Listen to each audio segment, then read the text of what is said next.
सादर प्रणाम। मैं विशाल एक बार पुनः स्वागत करता हूं आपका अपने YouTube चैनल सनातन मार्ग पर। आज हम IBS, संग्रहणी या पेट की समस्या के लिए योग आसन की बात करेंगे। कौन कौन से ऐसे योग आसन हैं जो इसमें आपको काफ़ी लाभ दे सकते हैं अन्नपान और आहार विहार के साथ।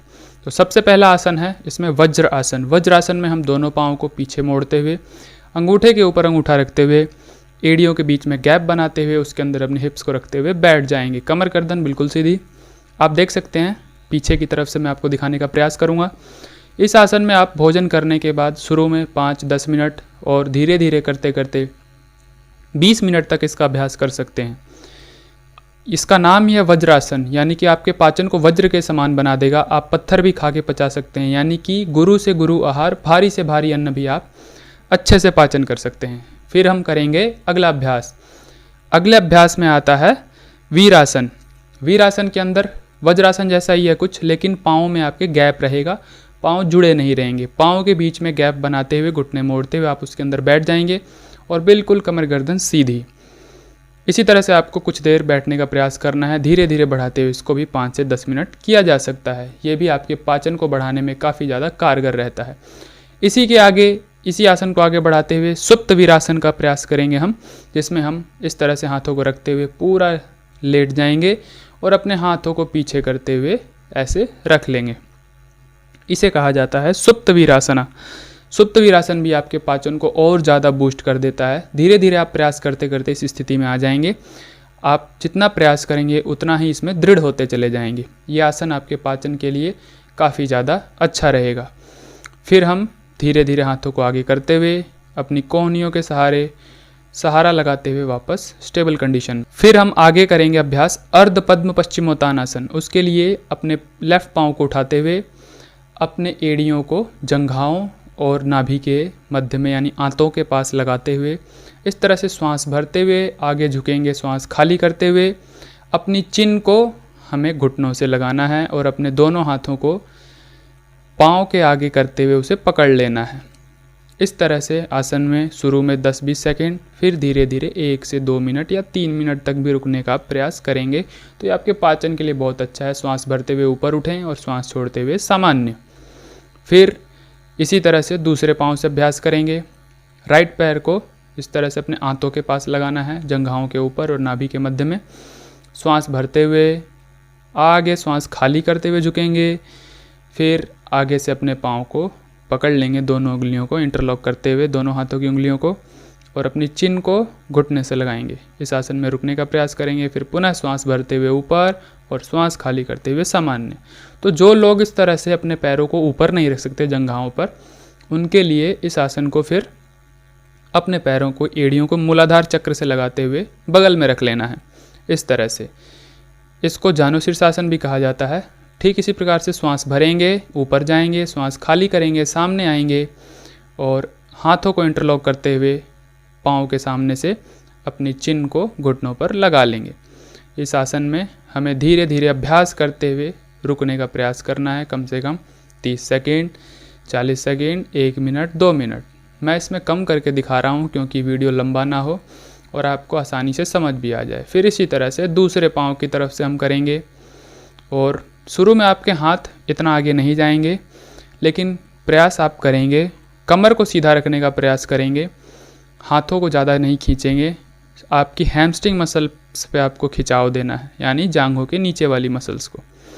फिर हम आगे अभ्यास करेंगे पवन मुक्तासना का। पवन मुक्तासना में हम राइट पैर को पूरा पीछे तक ले जाते हुए अपनी चेस्ट से घुटनों को लगाते हुए आगे हाथ करते हुए पकड़कर अपने पैरों को बैठ जाएंगे। कमर गर्दन बिल्कुल सीधा, दूसरे पैर के पंजे सामने की तरफ। इस आसन में 1 से 2 मिनट बैठने का प्रयास करेंगे। पवन मुक्त आसना नाम है इसका, यानी कि पवन को मुक्त कर देता है, शरीर से गैसेस को रिलीज़ करता है और आपके पाचन को दृढ़ बनाता है। ठीक इसी प्रकार से दूसरे पैर से करने का प्रयास करेंगे। पूरा पैर को पीछे ले जाएंगे, छाती से जांघों को लगाएंगे यानी घुटनों को लगाएंगे और फिर दोनों हाथों से पकड़ते हुए कमर गर्दन सीधा रखते हुए बैठ जाएंगे और दूसरे पैर के पंजों को सामने की तरफ कर लेंगे। कुछ देर बैठेंगे, फिर रिलीज़ करेंगे। इसी तरह से अगला अभ्यास हम करेंगे मंडूकासना का। मंडूकासना में हम वज्रासन में पहले बैठ जाएंगे। वज्रासन में बैठने के बाद अपने हाथ को सीधा करते हुए अंगूठों को अंदर रखते हुए उंगलियों को फोल्ड करेंगे, यानी मुट्ठी बनाएंगे। और इस मुट्ठी को आप अपनी नाभि के मध्य में दोनों हाथों की मुट्ठी को लगाएंगे और नाभि के मध्य में इसे लगाते हुए पहले श्वास भरेंगे और फिर श्वास खाली करते हुए आप सामने की ओर धीरे धीरे झुकेंगे। श्वास खाली कर दीजिए, सामने की ओर झुक जाइए और सामने देखेंगे। इस स्थिति में यदि आप श्वास रोक सकें, बाह्य कुंभक कर सकें यानी बाहर छोड़ के रोक सकें तो रुकें, अन्यथा धीरे धीरे ले सकते हैं। फिर श्वास लेते हुए ऊपर की ओर और फिर रिलैक्स सामान्य स्थिति में। इस आसन में भी 1 से 2 मिनट रुकना चाहिए, अधिक से अधिक 3 से 4 मिनट या 5 मिनट रुका जा सकता है। फिर इसी का एक और दूसरा अभ्यास है उत्तान मंडूकासना। आगे से घुटनों में गैप करेंगे, राइट हैंड की हथेली को लेफ्ट कंधे पे और लेफ्ट हैंड की हथेली को राइट कंधे पे रखते हुए कमर गर्दन बिल्कुल सीधा करते हुए कुछ देर इसी स्थिति में बैठेंगे, 1 से 2 मिनट या अधिक से अधिक 5 मिनट। फिर उसी तरह से आसन को रिलीज़ करते हुए वापस पुनः पहली स्थिति में आ जाएंगे और रिलैक्स, दंडासन में रिलैक्स करेंगे। फिर अब हम करेंगे कुछ प्राणायाम या षटकर्म की क्रिया जो कहा जाता है कपालभाति को।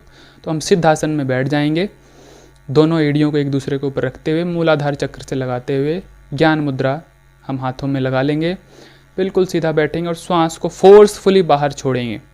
जो नए अभ्यासी हैं 1 सेकंड में एक बार ही सांस को छोड़ेंगे और जिनको अभ्यास हो चुका है धीरे धीरे या हो जाएगा तो वो फिर 1 सेकंड में 2 से 3 बार श्वास को फोर्सफुली बाहर की ओर छोड़ेंगे। लेने पे आपको बिल्कुल ध्यान नहीं रखना है श्वासों को, श्वास को सिर्फ आपको बाहर छोड़ने पे ध्यान रखना है। मुख इत्यादि की मुद्रा बिल्कुल सामान्य रखनी है, कोई ज़्यादा जोर नहीं लगाना है। देख सकते हैं आप किस तरह से हम जब श्वास छोड़ रहे हैं हमारा पेट अंदर की ओर जा रहा है। श्वास लेने की क्रिया अपने आप हो जाएगी, आप रूपी हो जाएगी। तो इस तरह से आप 50 से 60 स्ट्रोक कर सकते हैं। फिर इसके बाद हम बंद लगाएंगे। बंद लगाने के लिए पूरा श्वास भरेंगे और श्वास को पूरा खाली करते हुए पेट को पूरा अंदर ले जाएंगे, पीठ की ओर चिपका देंगे पेट को।